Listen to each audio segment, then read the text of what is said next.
قل يا عبادي الذين أسرفوا على أنفسهم لا تقنطوا من رحمة الله. بسم الله الرحمن الرحيم.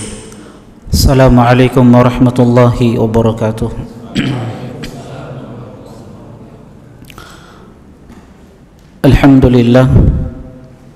Alhamdulillahilladzi faqaha man arada bihi khairan fid din wa syara'a ahkamal halali wal harami fi kitabihil mubin wa 'azzal ilma wa rafa'a ahlahu alladhina ittaqaw wa kanu bihi 'alimin.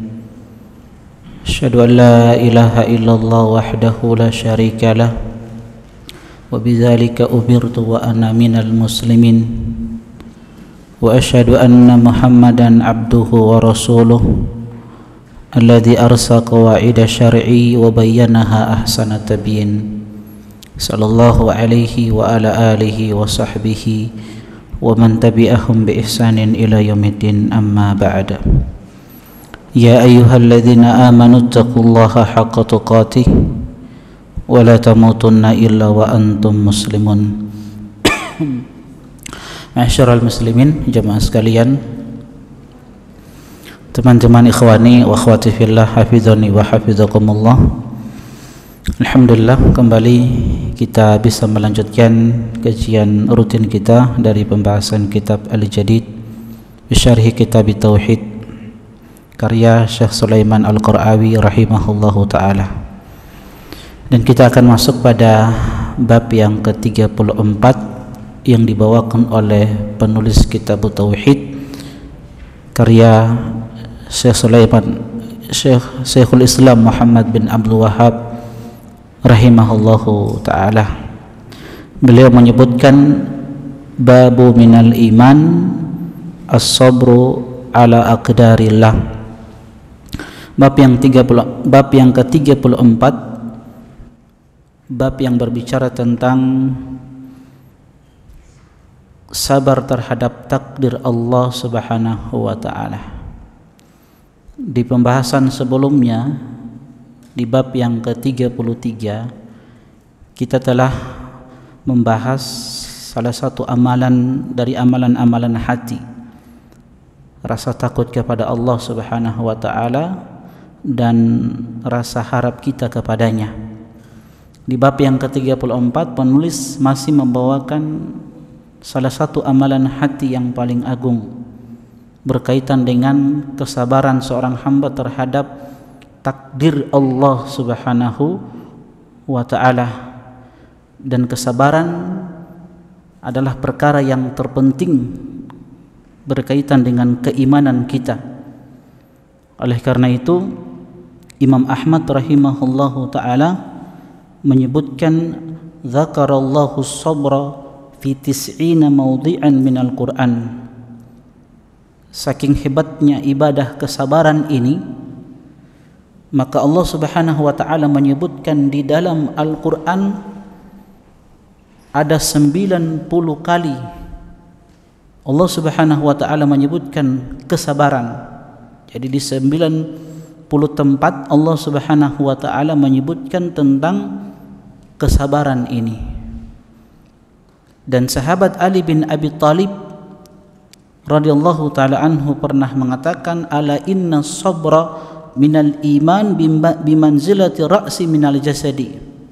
Ketahuilah, sesungguhnya kesabaran yang ini merupakan bagian penting dari keimanan, kedudukannya bagaikan kepala bagi sebuah jasad. Artinya teman-teman sekalian rahimani wa rahimakumullah, kita bayangkan ada sebuah jasad tanpa kepala. Apakah dia hidup? Mati dia. Begitu pula dengan kesabaran. Seseorang yang tidak memiliki kesabaran, maka tidak ada agama baginya. Sehingganya beliau kembali menegaskan radhiyallahu ta'ala anhu, ala innahu la imana liman la sabra lahu. Ketahuilah, sesungguhnya tidak ada keimanan bagi seseorang yang tidak memiliki kesabaran. Oleh karena itu sekali lagi, ma'asyiral muslimin, teman-teman sekalian rahimani wa rahimakumullah, sabar ini merupakan ibadah yang mulia, ibadah yang agung, ibadah hati yang dicintai oleh Allah Subhanahu wa ta'ala, dan dia merupakan perkara yang penting karena dia bagian dari keimanan. Oleh karena itu, kalau kita melihat dalil-dalil di dalam Al-Quran begitu banyak yang menjelaskan kepada kita tentang ibadah yang agung ini berkaitan dengan kesabaran. Innallaha ma'as sabirin, sesungguhnya Allah Subhanahu wa ta'ala bersama dengan orang-orang yang senantiasa bersabar. Nah, teman-teman sekalian rahimani wa rahimakumullah, kita ingin katakan bahwasanya manusia itu tidak akan lepas dari dua keadaan di dalam menjalani kehidupan dunia ini. Sekali lagi, manusia tidak akan lepas dari dua keadaan di dalam menjalani kehidupan dunia ini. Yang pertama, manusia itu akan menghadapi yang namanya kesulitan. Kedua, manusia itu akan mendapatkan dan menghadapi yang namanya kenikmatan. Jadi dua perkara ini, teman-teman sekalian hafizani wa hafizakumullah, tidak akan lepas dari kehidupan manusia. Dan Allah Subhanahu wa ta'ala telah tegaskan di dalam Al-Quran berkaitan dengan dua perkara ini. Ketika Allah Subhanahu wa ta'ala menyebutkan tentang kematian yang akan menimpa setiap makhluk yang bernyawa, maka Allah Subhanahu wa ta'ala tegaskan, wa nabluukum bisyarri wal khairi fitnah, dan kami akan menguji kalian, kata Allah Subhanahu wa ta'ala, baik itu dengan keburukan, dengan sesuatu yang kita tidak senangi, sesuatu yang kita tidak sukai, sesuatu yang jiwa ini menolaknya. Dan Allah Subhanahu wa ta'ala akan menguji kita dengan kebaikan, dengan kenikmatan-kenikmatan. Wa ilaina turja'un, dan sesungguhnya hanya kepada kami kalian akan dikembalikan. Oleh karena itu, seorang penyair Arab pernah mengatakan berkaitan dengan kehidupan manusia, thamaniyatun tajri 'alan nasi kullihim wala budda lil insani an yalqa thamaniyah. Ada 8 perkara yang akan berlaku pada manusia, dan 8 perkara ini pasti akan menimpa manusia, siapapun dia.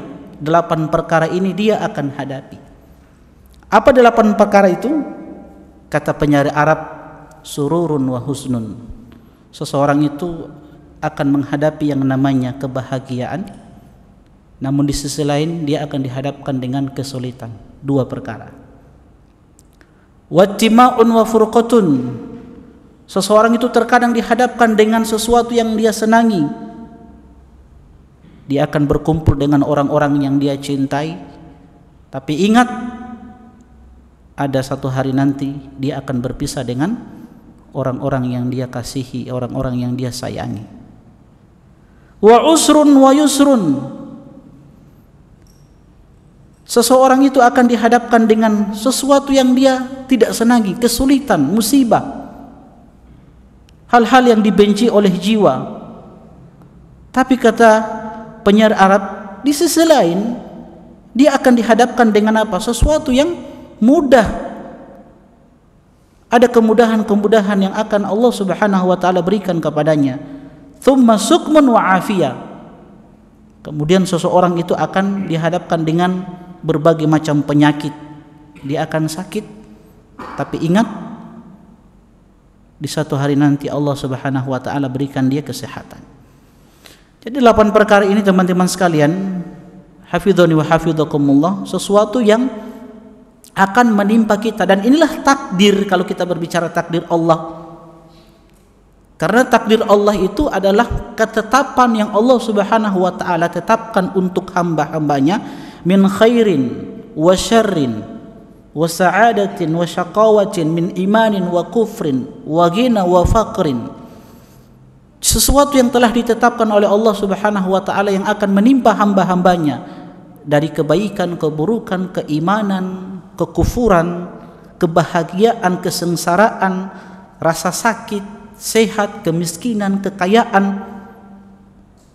Ini takdir namanya, kata para ulama, yang akan menimpa setiap hamba, dan tidak ada satupun dari hamba akan lepas dari yang namanya ujian.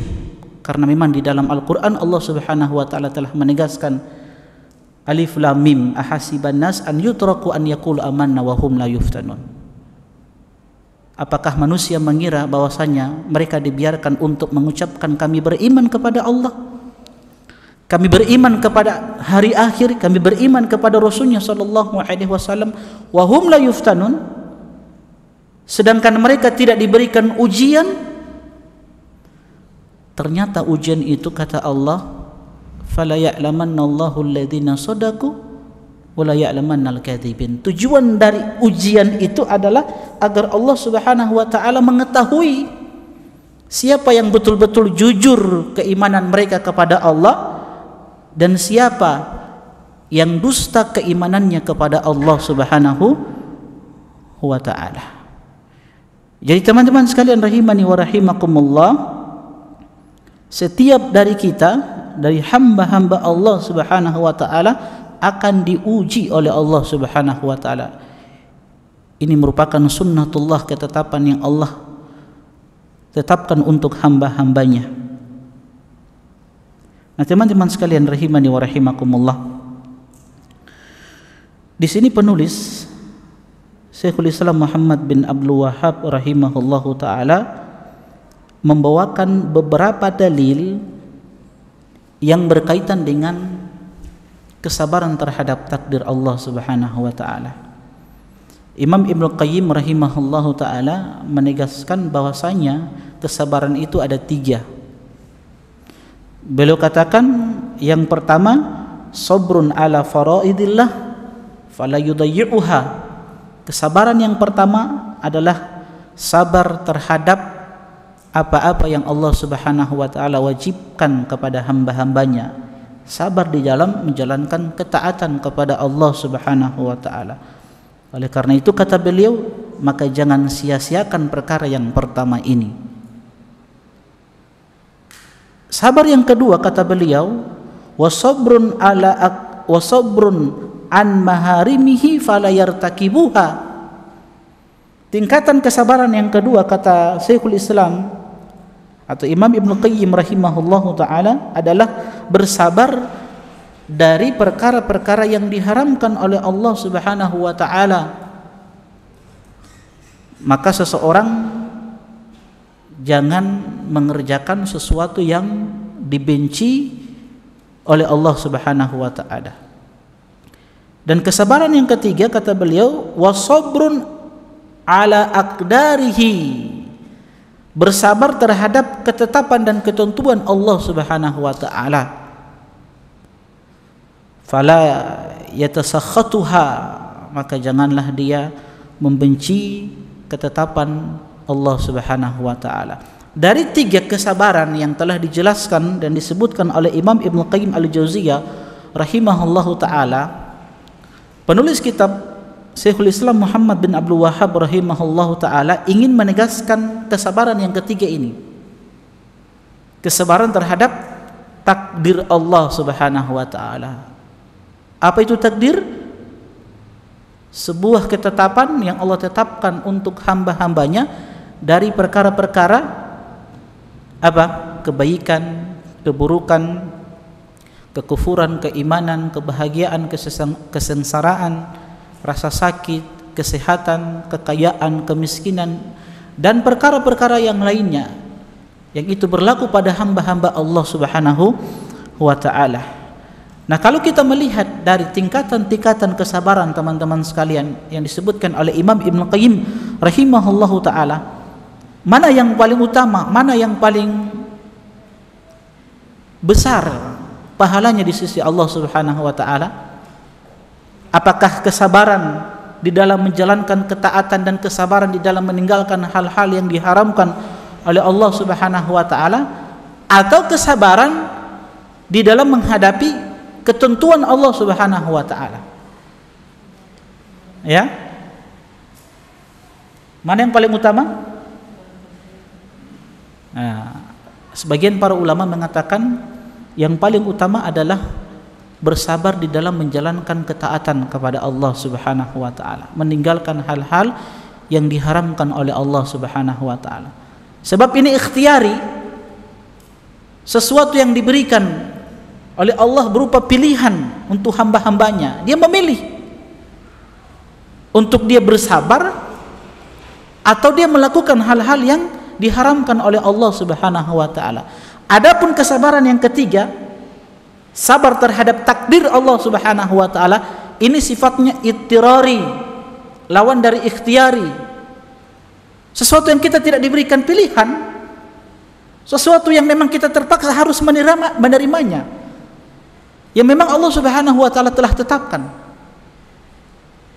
Ada orang yang ketika ditetapkan miskin, dia boleh memilih? Ya, tidak ada.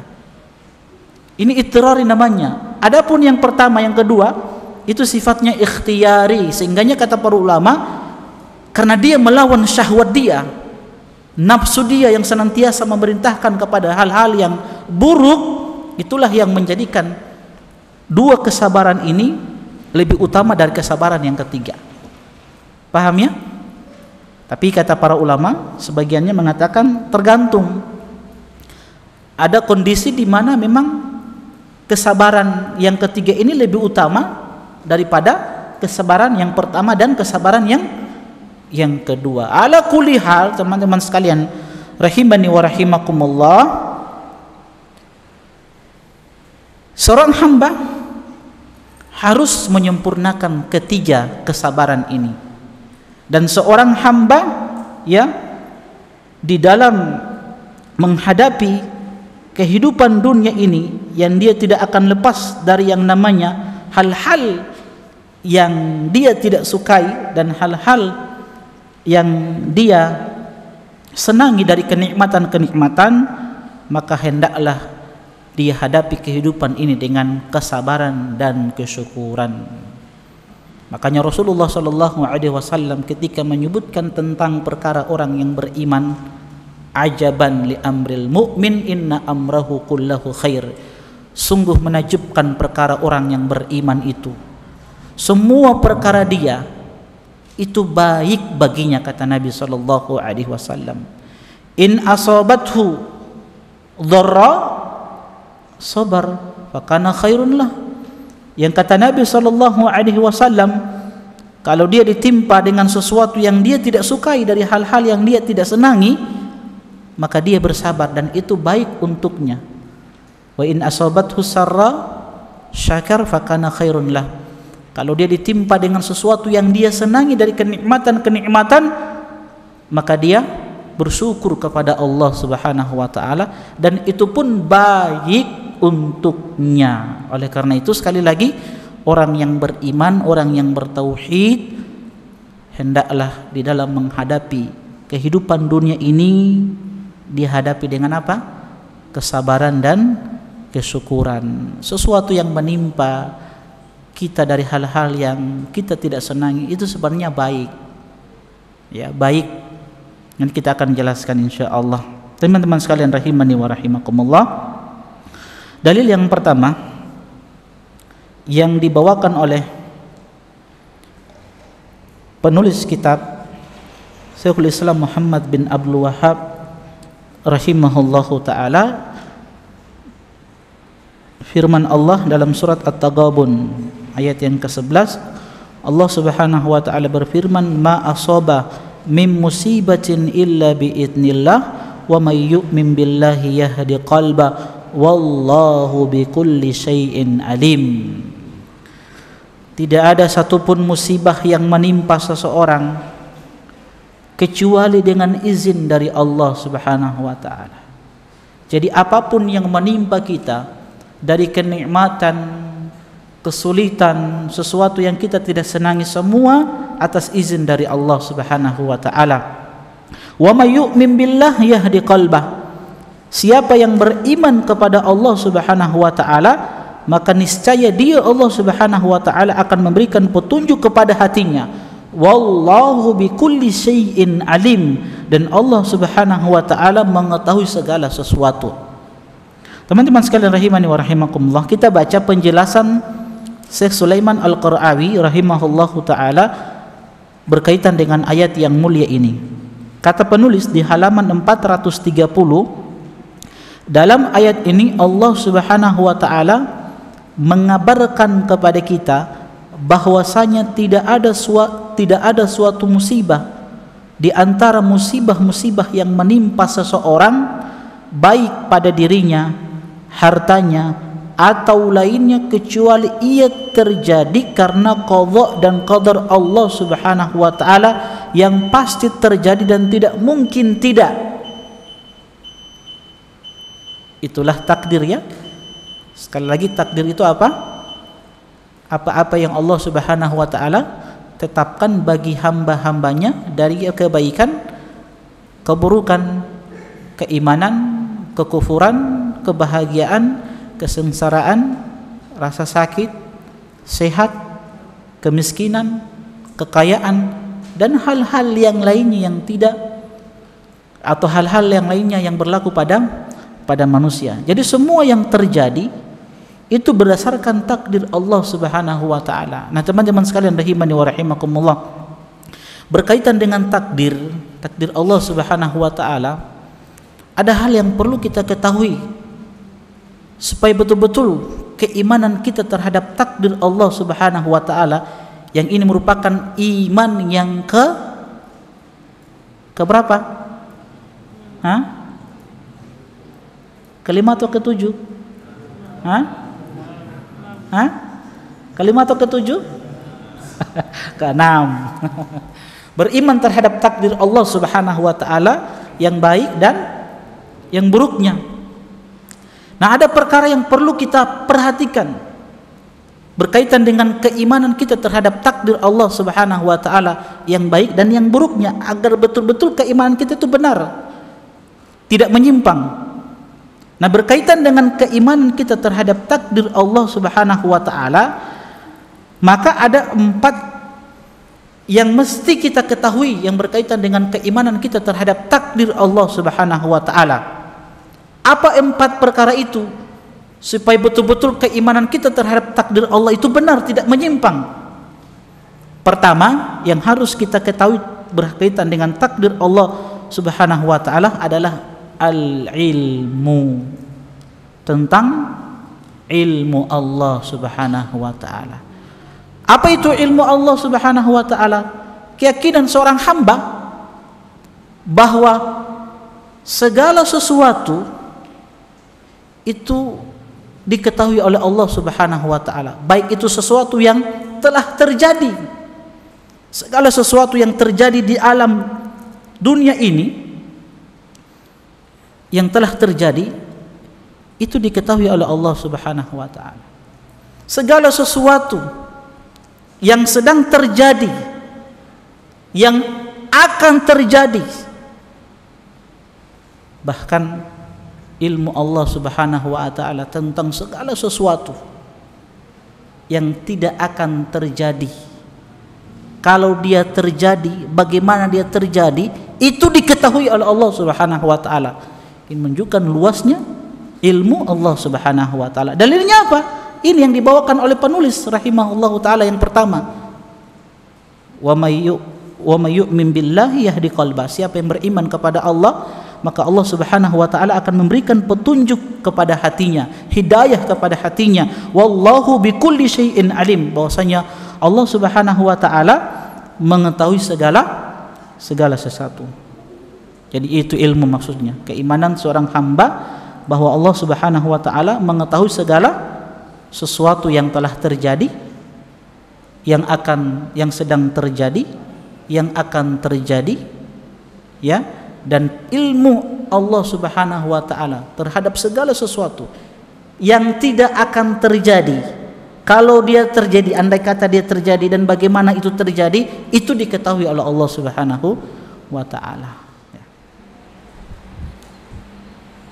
Jemaah sekalian, ikhwani wa akhwati fillah, hafizani wa hafizakumullah. Jadi berkaitan dengan takdir, ada 4 perkara yang harus kita pahami dengan benar supaya betul-betul keimanan kita terhadap takdir Allah ini sempurna, tidak menyimpang. Jadi yang pertama yang perlu kita ketahui tentang ilmu Allah, bahwasanya keimanan hamba terhadap ilmu Allah Subhanahu wa taala, yaitu Allah mengetahui segala sesuatu yang terjadi di alam ini, baik itu yang telah terjadi, yang akan terjadi, yang sedang, yang akan terjadi, atau sesuatu yang tidak akan terjadi. Andai kata dia terjadi dan bagaimana itu terjadi, ini semuanya diketahui oleh Allah Subhanahu wa taala. Jadi Allah tahu semua yang terjadi di alam semesta ini secara global dan secara terperinci. Yang kedua, ada yang diistilahkan dengan al-kitabah.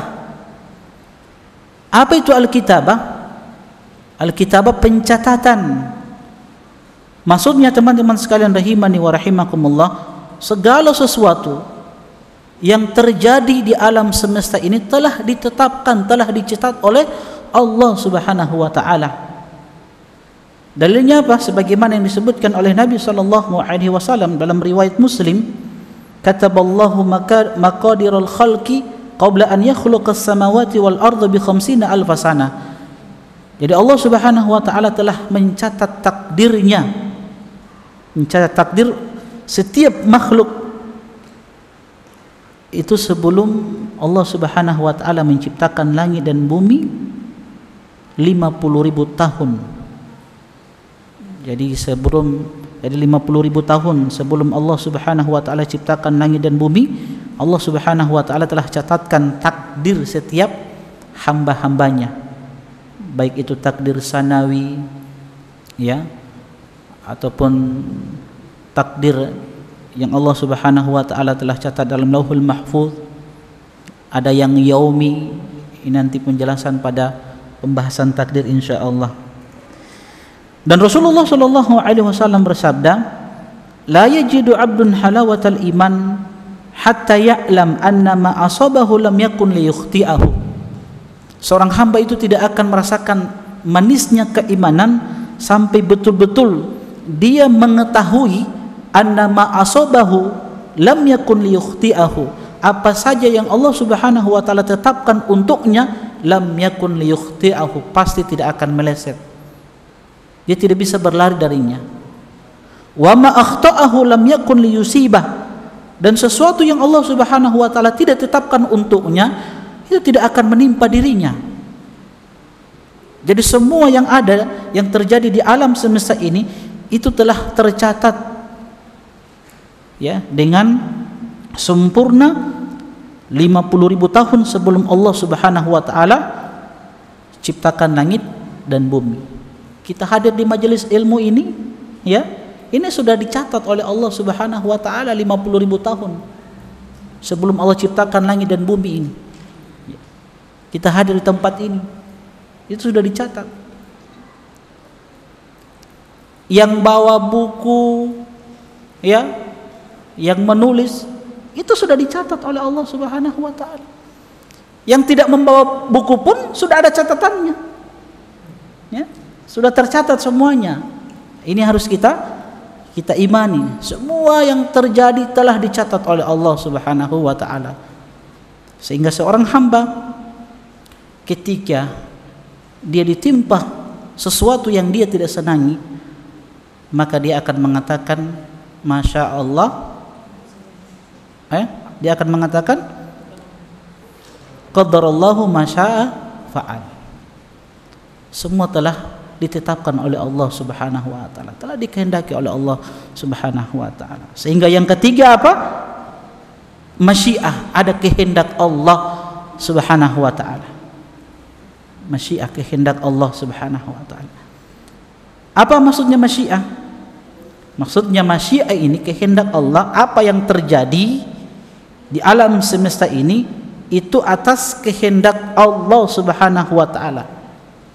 Atas kehendak Allah Subhanahu wa taala. Bahkan apa yang dilakukan oleh seorang hamba, ya, dari keinginan-keinginannya itu juga kehendak Allah Subhanahu wa taala, dibawa kehendak Allah Subhanahu wa taala. Wa ma tasyauna illa ayyasha Allahu rabbul alamin.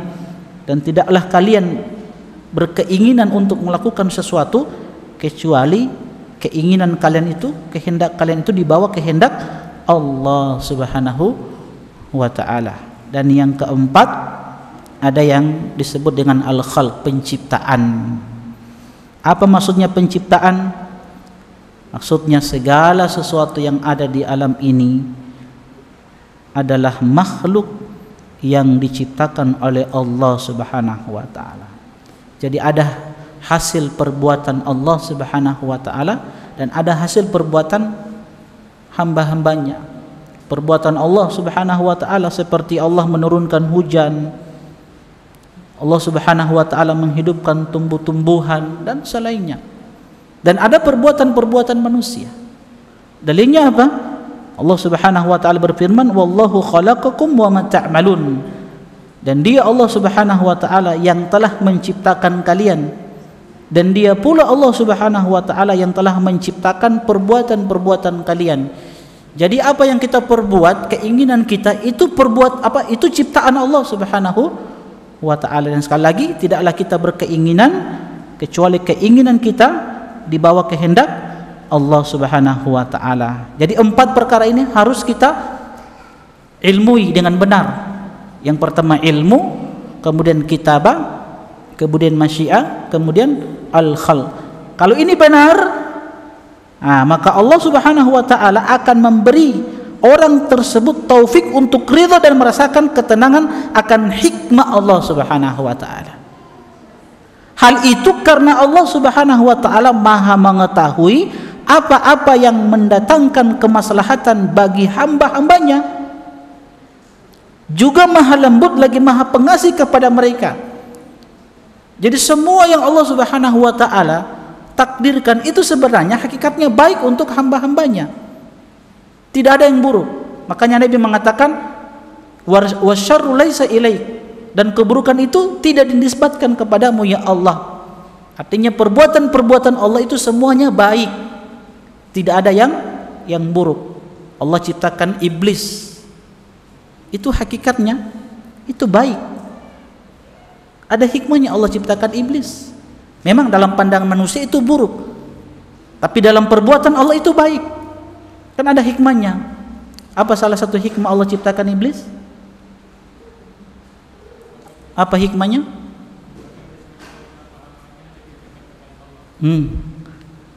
Allah ingin menguji keimanan hamba-hambanya dengan adanya iblis.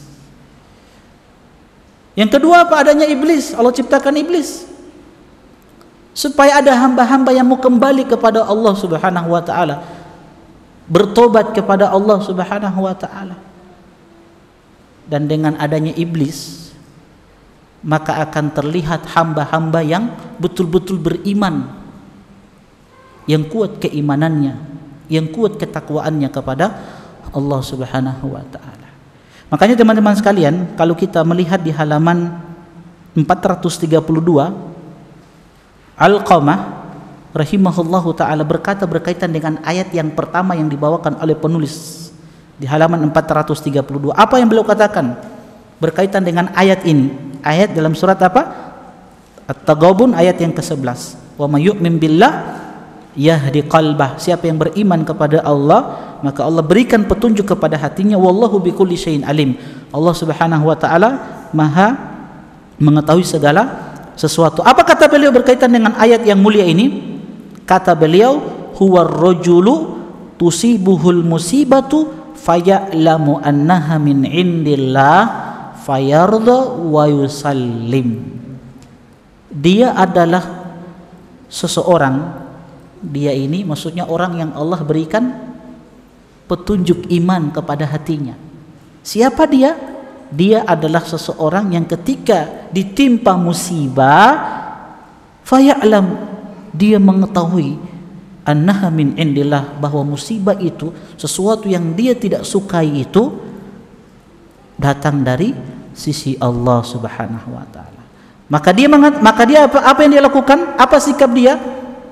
Fayardha wa yusallim. Karena dia mengimani takdir Allah Subhanahu wa taala dengan benar. Sebagaimana yang tadi kita jelaskan, fayarda wa yusallim. Maka dia pun ridho terhadap takdir Allah Subhanahu wa taala, wa yusallim, dan dia berserah diri kepada Allah Subhanahu wa taala. Siapa Alqamah ini? Alqamah ini kata Syekh Sulaiman Al-Qur'awi rahimahullahu taala, beliau adalah Alqamah bin Qais bin Abdullah An-Nakhai Al-Kufi, salah seorang tokoh besar tabi'in, pembesar tabi'in rahimahullahu taala, dan salah seorang ulama bagi mereka yang wafat setelah tahun 60 Hijriah. Jadi dia ulama besar yang punya keutamaan yang dijelaskan, disebutkan oleh para ulama, dan banyak ulama yang memuji beliau. Di antaranya saya sebutkan sedikit tentang Alqamah ini rahimahullahu taala. Ini Alqamah ini bukan Alqamah yang banyak dibawakan oleh para penceramah ya. Hadis tentang seorang anak yang durhaka kepada kedua orang tuanya. Banyak kan kita dengarkan dari para penceramah kisah tentang Alqamah yang dalam keadaan sakratul maut dia tidak bisa mengucapkan la ilaha illallah. Ya, ketika ditalkin untuk mengucapkan la ilaha illallah, maka orang ini sulit untuk mengucapkan kalimat tauhid ini. Lantas sahabat-sahabat datang kepada Nabi SAW menceritakan tentang keadaan Alqamah ini. Maka Nabi mencari tahu apa yang diperbuat oleh Alqamah ini. Ternyata dipanggil ibunya. Ternyata Alqamah ini orang yang ahli ibadah, zuhud, tapi di sisi lain dia durhaka kepada kedua orang tuanya. Inilah yang menyebabkan dia sulit untuk mengucapkan kalimat tauhid. Tapi ini hadis lemah. Hadis lemah ya, tidak bisa dijadikan hujah. Ini hadis yang lemah, dan banyak kisah ini diceritakan oleh para penceramah tentang Alqamah, anak yang durhaka ya kepada kedua orang tuanya. Yang jelas bukan Alqamah ini. Ini Alqamah pembesar tabi'in. Nah, Imam Ahmad rahimahullahu taala, sedikit tentang Alqamah ini supaya kita tahu tentang beliau. Imam Ahmad pernah didatangi oleh seseorang dan bertanya, "Wahai Imam, ayarhalur rajulu fi talabil ilmi?" Wahai Imam, apakah seorang lelaki itu harus melakukan perjalanan di dalam menuntut ilmu? Maka Imam Ahmad mengatakan, "Bala, iya. Sesuatu yang dianjurkan, dia harus keluar menuntut ilmu." Lantas Imam Ahmad mengatakan, "Laqad kana Alqamah bin Qais An-Nakhai rahimahullahu taala." Sungguh dulu Alqamah bin Qais An-Nakhai Al-Kufi rahimahullahu taala, wal Aswad bin Yazid An-Nakhai, dan sahabatnya Aswad bin Yazid An-Nakhai, wa huma min ahli Kufah, keduanya dari Kufah, yablughuhumal haditsu an Umar, telah sampai kepada keduanya satu hadis dari sahabat siapa? Umar ibn Khattab radhiyallahu taala anhu, fala yaqnu'uhuma hatta yakhruja ilaihi, dan keduanya tidak puas ketika mendengarkan hadis tersebut. Dua-dua ini, ulama ini, dengar satu hadis yang disampaikan kepada keduanya, maka keduanya tidak puas kalau cuma sekedar dengar dari orang lain. Maka apa yang dilakukan oleh keduanya ini, Alqamah dan sahabatnya ini, yakhruja ilaihi, maka keduanya keluar berangkat menuju kota Madinah untuk bertemu dengan Umar ibn Khattab dan mendengarkan langsung dari Umar ibn Khattab radhiyallahu taala anhu. Bayangkan, dari Irak langsung ke Madinah melakukan safar, perjalanan hanya untuk mendengarkan satu hadis yang mereka dengarkan di Kufah. Mereka inginkan langsung mendengar dari sahabat Nabi sallallahu alaihi wasallam, Umar ibn Khattab. Ini Alqamah, perjuangan ulama-ulama dahulu di dalam mendapatkan hadis Rasulullah sallallahu alaihi wasallam, dan bagaimana kesabaran mereka di dalam belajar, di dalam mendapatkan hadis-hadis Nabi sallallahu alaihi wasallam. Nah, kesabaran itu kan luas. Biasa yang kita pahami kalau bicara sabar apa? Sabar terhadap apa? Musibah. Kan biasanya seperti itu. Kalau ada judul tema kajian sabar, pasti dalam benak kita apa? Oh, pasti itu ustadz ini bicara musibah lagi. Pasti toh? Nah, padahal tingkatan sabar itu ada berapa tadi? Ada berapa? 3. Yang biasa dibicarakan oleh ustadz itu di ceramah-ceramah, kalau sabar berkaitan dengan apa? Nah, musibah ya. Musibah berkaitan dengan ketetapan Allah Subhanahu wa taala. Padahal sabar itu ada sabar apa? Menjalankan ketaatan, menjalankan apa? Meninggalkan apa? Hal-hal yang diharamkan oleh Allah Subhanahu wa taala. Jadi sabar itu luas. Sabar di dalam apa? Menjalankan ibadah kepada Allah. Ibadah kalau kita bicara luas. Menuntut ilmu itu ibadah. Maka seseorang itu harus bersabar. Kenapa? Karena kesabaran itu hukumnya apa? Hukumnya apa? Wajib. Hukumnya wajib. Dalilnya sangat banyak. Nah, di antaranya Allah Subhanahu wa taala sebutkan di dalam surat At-Tur ayat yang ke-48, wasbir li hukmi rabbik fa innaka bi a'yunina. Kata Allah, bersabarlah kalian di dalam menjalankan perintah Allah Subhanahu wa taala. Allah datangkan dalam bentuk apa? Perintah. Wasbir fil amr, kata kerja perintah. Bersabarlah kalian. Fa innaka bi a'yunina, karena sesungguhnya kalian itu berada di dalam pengawasan kami. Sesungguhnya kalian ketika beramal di dalam penglihatan kami, kata Allah Subhanahu wa taala. Kata Allah di dalam surat An-Nahl ayat yang ke-127, wasbir wa ma sabruka illa billah. Bersabarlah engkau, wa ma sabruka illa billah, dan kesabaranmu itu tidak lain kecuali datang dari Allah Subhanahu wa taala. Kita bisa bersabar itu berkat pertolongan Allah Subhanahu wa taala. Oleh karena itu, seseorang yang ingin bersabar terhadap musibah-musibah yang dia hadapi, bersabar di dalam menjalankan ibadah, bersabar di dalam meninggalkan larangan-larangan Allah, jangan lupa minta tolong sama Allah Subhanahu wa taala. Seorang istri bersabar di dalam menghadapi keburukan-keburukan suaminya, seorang suami menghadapi keburukan-keburukan istrinya, seorang penuntut ilmu ya di dalam menghadapi kesulitan-kesulitan belajar, ya butuh apa? Pertolongan dari Allah Subhanahu wa taala. Di dalam ayat yang lain kata Allah dalam surat Al-Anfal ayat yang ke-46, wasbiru innallaha ma'as sabirin. Bersabarlah kalian, datang juga dalam bentuk apa? Perintah. Sesungguhnya Allah Subhanahu wa taala bersama orang-orang yang bersabar. Ini kesabaran yang Allah Subhanahu wa taala perintahkan, wasbiru dalam bentuk perintah. Jadi bersabar hukumnya apa? Wajib, kewajiban. Jadi kesabaran itu luas. Bersabar di dalam menuntut ilmu. Lihat sahabat apa? Alqamah ini.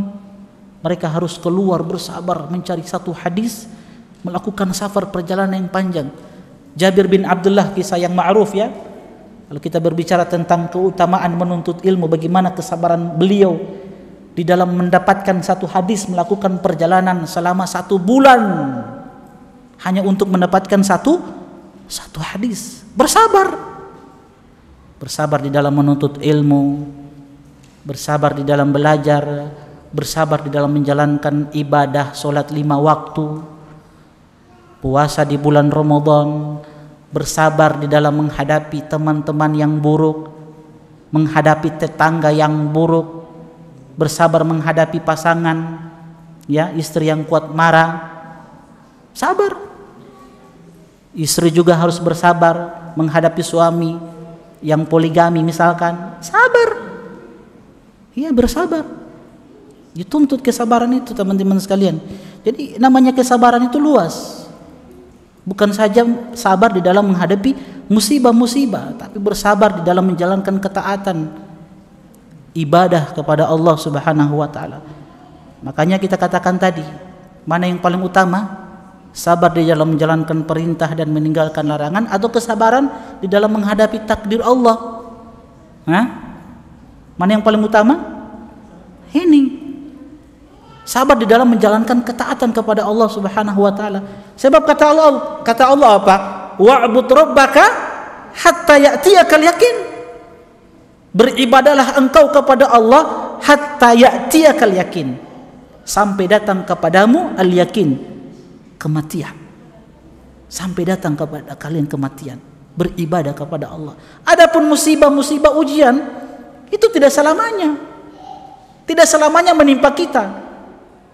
Tidak selamanya. Ingat, dunia ini bukan surga kita, bukan pula neraka kita. Itu yang harus kita ketahui. Surga bukan neraka kita, bukan pula surga kita. Kenapa saya katakan dunia bukan surga kita? Karena di dunia ini tidak selamanya orang dapat nikmat.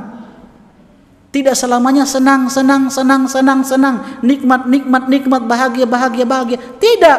Pasti ada satu saat di mana kita akan dihadapkan dengan kesulitan, kesengsaraan. Kalau mau hidup nikmat, di mana? Di surga. Itu abadan, selama-lamanya. Makanya Nabi katakan, man yadkhulul jannah yan'am. Siapa yang masuk ke dalam surga, maka dia akan mendapatkan kenikmatan. Tidak ada lagi kesengsaraan. Jadi dunia itu bukan surga. Sebagaimana dunia bukan apa? Neraka kita. Maksudnya apa? Tidak selamanya kita dapat apa? Kesengsaraan, kesulitan. Tidak selamanya sulit. Tidak selamanya. Pasti ada yang namanya kemudahan. Ada yang namanya kebahagiaan. Ada di mana kita akan berkumpul dengan orang-orang yang kita sayangi, cintai. Ya, tidak selamanya sulit. Begitu. Ini yang penting harus kita ketahui bersama. Jadi sekali lagi, ini Alqamah siapa? Seorang pembesar tabi'in rahimahullahu ta'ala, yang beliau memiliki banyak keutamaan. Bahkan teman-teman sekalian rahimani wa rahimakumullah, nah di dalam Sahih Bukhari disebutkan bahwasanya Alqamah bin Qais An-Nakhai Al-Kufi rahimahullahu ta'ala pernah beliau berkisah tentang kisahnya. Suatu hari beliau katakan, qadimtu Syam, aku mendatangi wilayah Syam. Ketika aku mendatangi wilayah Syam, lantas aku pun masuk ke dalam sebuah masjid, fasolaitu raka'ataini, aku pun sholat 2 rakaat. Kata beliau, setelah aku selesai dari sholat 2 rakaat, maka aku pun berdoa kepada Allah Subhanahu wa ta'ala. Doa yang beliau panjatkan, Allahumma rzuqni jalisan soleha. Ini Masya Allah ya, doa yang luar biasa. Dan harusnya seorang penuntut ilmu, kalau dia mendatangi satu negeri, satu daerah, ya, entah dia misalkan punya pekerjaan, kemudian dimutasi ke sebuah tempat yang bukan kampung dia, bukan halaman dia, kampung halaman dia bukan negeri dia, kampung orang lain ini, maka dia harusnya berdoa seperti ini, Allahumma rzuqni jalisan soleha. Apa artinya Allahumma rzuqni jalisan soleha? Ya Allah, karuniakan kepadaku, anugerahkan kepadaku teman yang soleh. Setelah aku berdoa dengan doa ini, aku pun keluar. Lantas aku pun masuk ke sebuah tempat. Sekelompok orang-orang duduk di situ. Ternyata di situ ada seorang syekh. Dan ternyata syekh ini, ketika aku bertanya kepada orang-orang yang manusia duduk berkeliling ya di hadapan syekh ini, kemudian aku bertanya, manhu, siapa orang ini? Ya, kata orang-orang, huwa Abu Darda. Dia adalah Abu Darda. Siapa Abu Darda? Sahabat Nabi sallallahu alaihi wasallam. Aku pun bertemu dengan Abu Darda. Maka Abu Darda berkata kepadaku, "Mimman ant?" Siapa antum? Siapa engkau? Ya, dari mana engkau berasal? Kata Alqamah, "Ana min Kufah." Aku ini seorang yang berasal dari negeri Kufah. Ternyata doa yang diminta oleh Alqamah bin Qais An-Nakhai rahimahullahu taala itu langsung dikabulkan oleh Allah Subhanahu wa taala. Langsung Allah pertemukan beliau dengan seorang sahabat Nabi sallallahu alaihi wasallam. Siapa? Abu Darda radhiyallahu taala anhu. Ini pentingnya ya dan agungnya doa itu teman-teman sekalian. Jangan pernah kita meninggalkan untuk berdoa kepada Allah Subhanahu wa taala. Nah, teman-teman sekalian rahimani wa rahimakumullah, kita kembali ya tentang ucapan Alqamah rahimahullahu taala. Beliau mengatakan, huwar rajulu tusibuhul musibah faya'lam annaha min indillah fayardha wa yusallim. Dia adalah orang yang ditimpa musibah, faya'lam, dan dia mengetahui musibah itu datangnya dari Allah Subhanahu wa taala, sehingga dia menyikapi musibah itu dengan apa?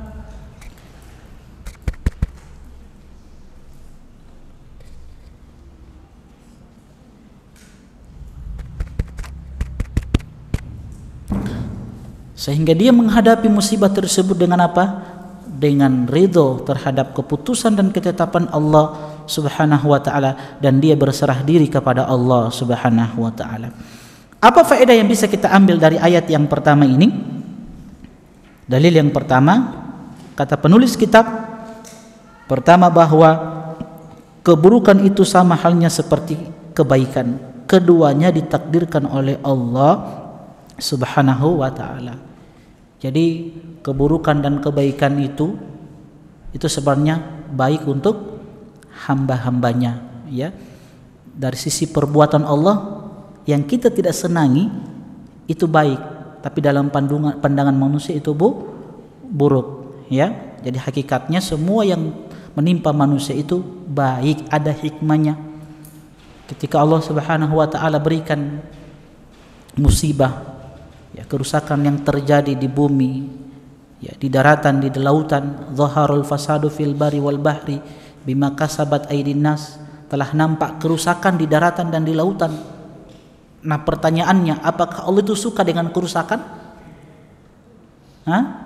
Allah suka dengan kerusakan yang terjadi di bumi ini, baik daratan ataupun lautan? Allah suka? Tidak kan? Wallahu la yuhibbul fasad. Allah itu tidak suka yang namanya kerusakan. Wala tufsidu fil ard. Bahkan Allah katakan, jangan kalian merusak di bumi Allah. Allah tidak suka kerusakan. Terjadinya kerusakan itu apa? Bima kasabat aydin nas, karena perbuatan tangan-tangan manusia. Tujuannya apa? Allah kasih musibah, liyudhiqahum ba'dalladzi amilu la'allahum yarji'un, agar mereka merasakan apa yang mereka perbuat dari sebagian amalan-amalan mereka. La'allahum yarji'un, agar mereka kembali kepada Allah Subhanahu wa taala. Tujuannya satu, hanya kembali kepada Allah Subhanahu wa taala, supaya mereka ingat Allah Subhanahu wa taala. Makanya Imam Ibnu Qayyim Al-Jauziyah rahimahullahu taala mengatakan, ternyata kadang anugerah, kenikmatan, kebaikan yang Allah berikan kepada hamba itu terkadangnya Allah datangkan dalam bentuk musibah. Kenikmatan dan anugerah Allah itu terkadang Allah datangkan dalam bentuk apa? Musibah. Kadang seperti itu. Sehingga kalau kita belajar iman terhadap takdir Allah yang baik ataupun yang buruk, tujuannya satu, endingnya satu. Apa tujuannya kalau kita belajar keimanan terhadap takdir Allah? Apa tujuannya? Apa endingnya itu? Belajar iman terhadap takdir Allah. Ya, endingnya apa? Supaya hamba senantiasa berbaik sangka kepada Allah. Itu tujuannya cuma itu. Supaya kita berbaik sangka kepada Allah Subhanahu wa taala, tidak berburuk sangka kepada Allah. Semua yang menimpa kita pasti baik. Pasti baik, tidak ada yang buruk. Baik. Bagi Allah itu baik bagi kita. Baik bagi kita. Ya. Dan teman-teman sekalian rahimani wa rahimakumullah. Yang kedua, ayat ini menjelaskan nikmatnya iman dan bahwa ia adalah sebab hati diberi petunjuk dan ketenangan jiwa. Seorang yang betul-betul beriman kepada Allah, beriman terhadap takdir dari Allah dengan benar, dia akan merasakan apa? Ketenangan jiwa yang tadi hadis kita sebutkan. La yajidu abdun halawatal iman. Seorang hamba tidak akan merasakan nikmatnya keimanan hatta ya'lam, sampai dia mengetahui apa? Annama asabahu lam yukhti'ahu. Apapun yang menimpa dia, ya, itu tidak akan meleset. Dan apa yang tidak ditetapkan tidak akan menimpa dia. Kalaupun dia ditimpa oleh musibah, satu perkara yang dia tidak sukai, dia pasti akan berbaik sangka kepada Allah. Itu baik untuknya. Makanya teman-teman sekalian rahimani wa rahimakumullah, kalau kita berbicara nanti tentang kesabaran para salaf, bagaimana hebatnya kesabaran mereka, sampai-sampai nanti kita akan sebutkan Abu Qilabah. Abu Qilabah ini seorang yang merupakan muridnya Ibnu Abbas. Bagaimana Allah berikan ujian yang dahsyat, yang luar biasa kepada beliau rahimahullahu ta'ala Abu Qilabah. Nanti kita akan sebutkan. Begitu pula kisah tentang Nabi Ayub alaihissalam. Bagaimana Allah subhanahu wa ta'ala menguji Nabi Ayub alaihissalam dengan sebuah penyakit yang sangat menjijikkan. Orang-orang meninggalkan beliau, bahkan karib kerabat beliau meninggalkan beliau alaihi salatu wassalam. Karib kerabat beliau yang dekat yang jauh pergi meninggalkan beliau. Ditambah lagi dengan ujian apa? Anak-anak beliau itu meninggal, semuanya meninggal. Harta-harta beliau yang banyak habis. Ujian demi ujian yang diberikan kepada Nabi Ayub alaihissalam. Kisah yang ma'ruf yang antum tahu bersama. Yang tersisa, yang menemani beliau tinggal 2 orang dan istri yang tercinta. 2 orang ini istimewa, yang senantiasa mendampingi Ayub alaihissalam. Antum tahu berapa tahun Allah subhanahu wa ta'ala memberikan ujian kepada Nabi Ayub? Ada yang mengatakan 7 tahun, ada yang mengatakan 13 tahun, ada yang mengatakan 17 tahun, ada yang mengatakan 18 tahun namanya. Ibnu Hajar al-Asqalani menguatkan 13 tahun lamanya. Kalau 7 tahun itu dalilnya ketika Nabi Ayub diberikan kesembuhan, ketika Nabi Ayub disarankan kepadanya untuk berdoa kepada Allah Subhanahu wa taala agar penyakitnya ini disembuhkan, beliau mengatakan 70 tahun lamanya aku diberikan kenikmatan. Tidakkah aku bersabar hanya 7 tahun lamanya? Allah sudah berikan selama 70 tahun dengan kenikmatan yang begitu banyak. Nah sekarang Allah kasih ujian kepadaku 7 tahun. Aku tidak bisa bersabar. Dari sini ulama mengatakan Ayub alaihissalam diberikan ujian selama 7 tahun. Dan pendapat yang terkuat Allah Ta'ala alam 13 tahun lamanya. Ada yang mengatakan juga 18 tahun. Dan itu juga pendapat yang kuat. Ala kulli hal, Nabi Ayub alaihissalam diberikan ujian yang dahsyat, yang luar biasa.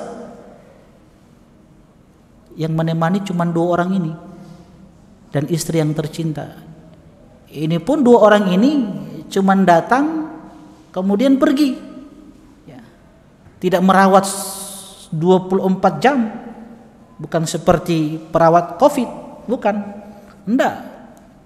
Kalau perawat COVID 24 jam, Dok, ya? Oh, ganti-gantian. Iya. Artinya pasien COVID kan dirawat selama 24 jam. Ini dua orangnya ini datang tidak lama kemudian pergi. Sampai datang kebosanan mereka. Karena saking lamanya ini Ayub alaihissalam tidak ada kesembuhan, sampai dua orang yang terdekat dengan Ayub alaihissalam mengatakan, qad adnaba Ayub dzanban. Sungguh Ayub alaihissalam telah melakukan dosa yang tidak dilakukan oleh seorang pun dari hamba-hamba Allah. Sampai begitu mereka bersuudzon kepada Ayub alaihissalam. Bagaimana perasaannya ya, orang terdekat dengan antum, yang setia dengan antum, tiba-tiba dia langsung bersuudzon. Ayub ini ternyata buat dosa, yang dosa ini besar. Buktinya apa? Penyakitnya sudah puluhan tahun tidak sembuh-sembuh, berarti ada dosa besar yang dia lakukan. Akhirnya dua orang ini pun pergi meninggalkan Ayub alaihissalam. Yang tersisa hanya istri tercinta yang menemani beliau. Ini istri yang soleha luar biasa, yang mungkin tidak kita akan temukan di masa seperti ini, di zaman ini. Ya, bayangkan puluhan tahun. Taruhlah kita ambil pendapat 18 tahun. 18 tahun selamanya ya, 18 tahun. Ya, selama itu dia menemani Ayub alaihissalam dalam kondisi yang penyakit yang sangat menjijikkan, cacar yang kata para ulama bercampur dengan nanah yang sangat busuk. Luar biasa penyakit selama 18 tahun. Antum saja mungkin kalau antum dapat sakit 1 bulan saja, istri mungkin so jalo-jalo. Ya, mungkin dia tinggalkan antum, dia cari laki-laki lain, mungkin dia minta cerai. Tapi lihat siapa? Istrinya Ayub alaihissalam. Sampai datang keputusan Allah Subhanahu wa taala, urqud birijlika. Sampai Allah Subhanahu wa taala memberikan sebuah keputusan ketika beliau ingin menunaikan hajatnya. Kemudian Allah Subhanahu wa taala mengatakan, hentakkan dengan kedua kakimu. Keluarlah air yang dipakai untuk mandi dan minum, yang dengannya ternyata Ayub alaihissalam diberikan kesembuhan. Yang ketika istrinya terlambat ingin menjemput Ayub yang lagi menyelesaikan hajatnya, tiba-tiba Ayub kan keluar dengan wajah yang Masya Allah, yang tampannya luar biasa, bahkan istrinya tidak mengenalnya. Ketika suaminya keluar, istrinya mengatakan, aina Ayub, engkau melihat seorang nabi Ayub alaihissalam. Ini di hadapan Ayub sendiri ini, sampai istrinya tidak mengenalnya. Lantas Ayub mengatakan, inni anahu, sesungguhnya Ayub adalah aku. Sampai istrinya tidak kenal. Ya. Sampai akhirnya singkat cerita teman-teman sekalian rahimani wa rahimakumullah. Ini sebenarnya kisah yang akan kita ceritakan nanti, yang Allah Subhanahu wa taala sebutkan di 2 tempat di dalam Al-Qur'an dan di beberapa hadis-hadis Rasulullah sallallahu alaihi wasallam berkaitan dengan Ayub alaihi salam. Tiba apa kita cerita tentang beliau yang akhirnya keduanya mereka hidup bahagia dan Allah Subhanahu wa taala berikan kepada mereka apa?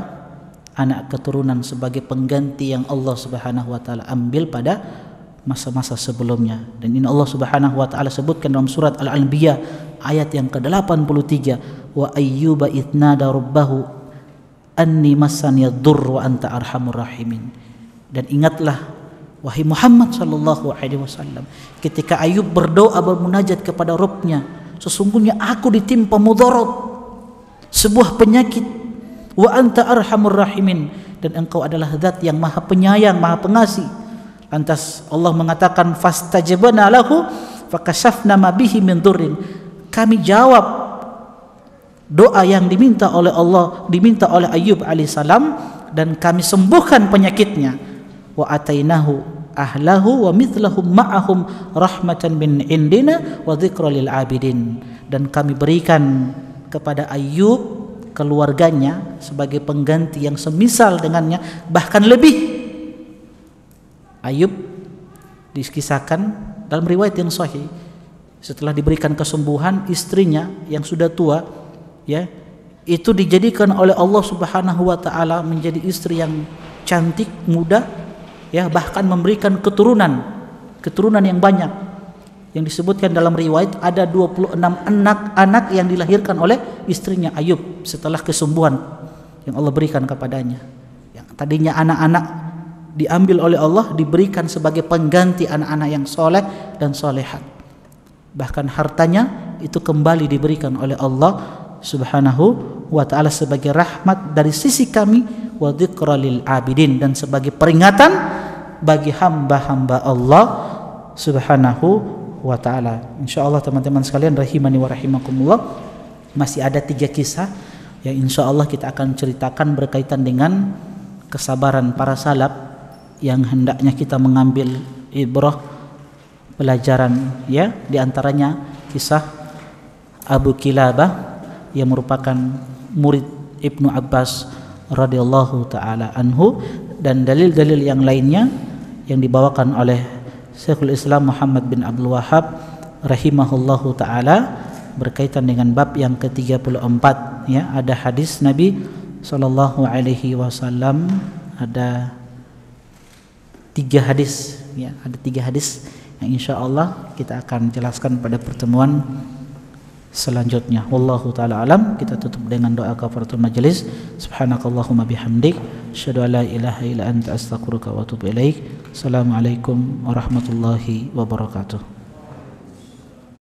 قل يا عبادي الذين أسرفوا على أنفسهم لا تقنطوا من رحمة الله